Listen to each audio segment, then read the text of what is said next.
साहेब, आरक्षणाच्या मुद्द्यावरून ओबीसी आणि मराठा समाज दोन्ही आक्रमक झाले पाहायला मिळतात. कारण मराठा जो शब्द आहे जी आरमध्ये तो त्याला भुजबळांनी विरोध केला, कसं बघता? माझ्याकडे त्यांनी कुठल्या बाबतीचा विरोध केला हे आताची मला माहिती नाही, पण मला एवढं सर्व स्पष्ट माहिती आहे कोण कोणाचा हक्क हिरावून घेत नाही आहे.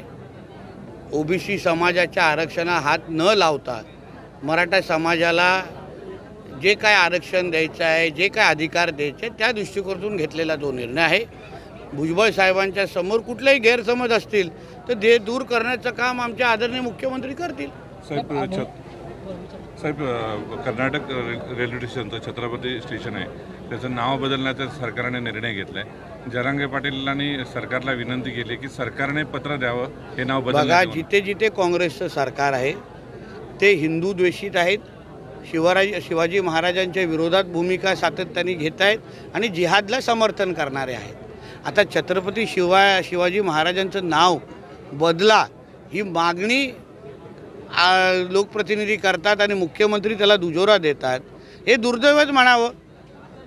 हे काँग्रेसच्या महाराष्ट्राच्या नेत्यांनी ह्याच्याबद्दल उत्तर द्यावं ना की त्यांना त्याचं समर्थन ते करतात का. तुम्ही जरांगे पाटीलांनी आमच्याकडून अपेक्षा व्यक्त केली ही चांगलीच गोष्ट आहे, पण राज्यातल्या काँग्रेसच्या नेते मंडळींनी उत्तर द्यावं. त्यांनी खरं म्हटलं तर त्यांच्या कर्नाटकच्या मुख्यमंत्र्याकडे जावं आणि त्यांना सांगावं की शिवाजी महाराजांच्या नाव बदलला आमचा विरोध आहे. हा धाडस काँग्रेसचे महाराष्ट्राचे नेते करतील का, हा प्रश्न मला त्यांना विचारायचा आहे. नाही करत असतील तर ते सगळ्या औरंग्याची अवलादी आहेत. मुंबईच्या आफताबसह 8 दहशतवाद्यांना विशेष पथकाने ताब्यात घेतलंय. मोठा खत उडवलाय, कसं बघता? बघा, आमच्या देशाचे पंतप्रधान आणि आमचे कार्यतत्पर असलेले गृहमंत्री अमित शहाजी ह्यांच्या पूर्ण कारकिर्दीमध्ये दहशतवाद असो, नक्सलाईट कारवाया असो, अर्बन नक्सल असो, या सगळ्या बाबतीला अतिशय चांगल्या पद्धतीने नियंत्रण आणलेलं आहे. आज आपल्या देशामध्ये दहशतवादी कारवाया करणं हे एवढं सोपं राहिलेलं नाही आहे. जे काँग्रेसच्या कालावधीमध्ये तुम्हाला माहीत आहे बॉम्बस्फोटची आपल्या सगळ्यांना सवय झालेली, पण आज भारतीय जनता पक्षाने NDA आणि प्रामुख्याने मोदी साहेबांच्या कारकिर्दीमध्ये आणि अमित भाईंच्या नेतृत्वाखाली असलेल्या गृहमंत्रालयामध्ये कुठलाही अतिरेकी आमच्या भारताकडे वाकड्या नजरेने पाहू शकत नाही. साहेब, दसरा मेळाव्याला 2 ठाकरे बंधू एकत्र येण्याची चर्चा चालू आहे.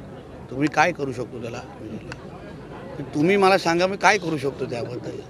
त्यांनी एकत्र यावं, एकत्र बसावं, एकत्र जेवण खावं, अतिशय चांगली गोष्ट आहे. कुठलंही कुटुंब अगर एकत्र येत असेल तर त्याचं कौतुकच करायला हवं. ते एवढे पतपेढीच्या निमित्ताने एकत्र आले की नाही, बाप रे, सगळ्या विरोधकांचा धुवा उडून दिला. एवढा धुवा उडवून दिला की 21-0 झालं. म्हणजे परत आता एकत्र येत असतील तर त्यांना माझ्या शुभेच्छा आहे. महायुतीच्या घटक इतर पक्षांना घेऊन, ठाकरेंना वगळून इतर पक्ष एकत्र घेऊन निवडणूक लढवण्याची काँग्रेसची अशी चर्चा आहे. हो, तो काँग्रेसच्या कार्यालयामध्ये जे चहा पाजायला जातात त्यांनी सांगावं खरं आहे का कुठं आहे. मी कसं सांगू शकतो. काँग्रेसमध्ये काय चाललं आहे हे काँग्रेसच्या नेत्या मंडळांना विचारलं पाहिजे ना. तुमचा नेटवर्क पोलिसांपेक्षा स्ट्रॉंग दिसतोय. मुंबई ते विजयदुर्ग रोरो यशस्वी चाचणी झालेली आहे.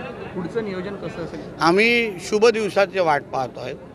ह्या दिवसात साधारण शुभ कार्य सुरू करायचं नसतं, हे आपल्या हिंदू धर्मामध्ये आपल्याला सगळ्याला शिकवलं जात आहे. म्हणून आम्ही शुभ दिवसाची वाट पाहतो आहे. सगळी तयारी झालेली आहे, फक्त बोट तिथून निघण्याची वाट पाहतो आहे आम्ही. त्यासाठी एक शुभ दिवस जेव्हा येईल तर तुम्हाला सगळ्यांना आम्ही तिथे आमंत्रण देऊ. साहेब, राजकोटचा जो किल्ला आहे तो आजपासून खुला करण्यात आला आहे पर्यटकांसाठी, काय भावना आहेत? चांगली गोष्ट आहे. शेवटी सगळ्या गोष्टीची काळजी घेऊनच या जिल्हा प्रशासनाने तो निर्णय घेतला असेल. शेवटी तो जे काही तिकडे काही गोष्टी घडल्या त्या परत कधीच घडू नये या दृष्टिकोनातून जिल्हा प्रशासनाने, सुतारजींच्या टीमनी, सगळ्यांनी आणि PW डिपार्टमेंटनी एकत्र घेऊन काही पावलं उचललेली.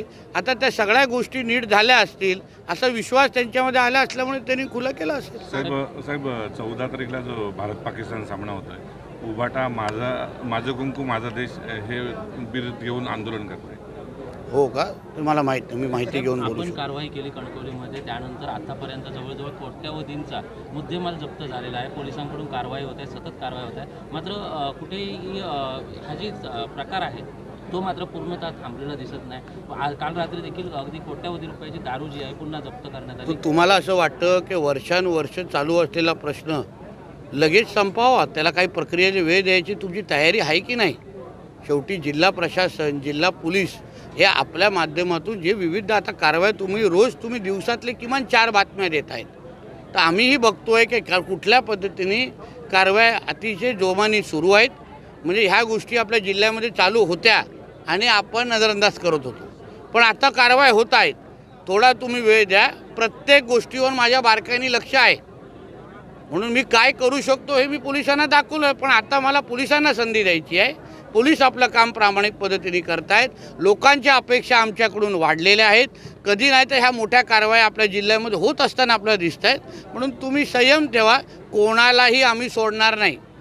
ते हिंदीमध्ये डायलॉग चुन चुन के मारेंगे असा प्रकार होणार. साहेब, शेवटचा प्रश्न. मराठ्यांमधून असा प्रश्न निर्माण अनेक मराठी म्हणतायत, कुणबी आम्ही मराठी आहोत, आम्हाला कुणबीचं प्रमाणपत्र नको आहे, त्यांच्याकडनं विरोध दर्शवला. परत सांगतो, कोणावरही सक्ती केली जाणार नाही.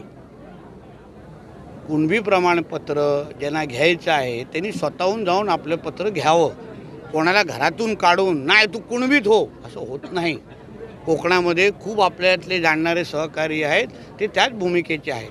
म्हणून ना सरकारने सक्ती केली आहे ना आंदोलकांनी सक्ती केलेली आहे, असं कुठेच नाही. म्हणून ज्यांना जे पाहिजे असते, ज्यांना मराठा म्हणूनच राहायचं ते मराठा म्हणूनच राहणार आहेत.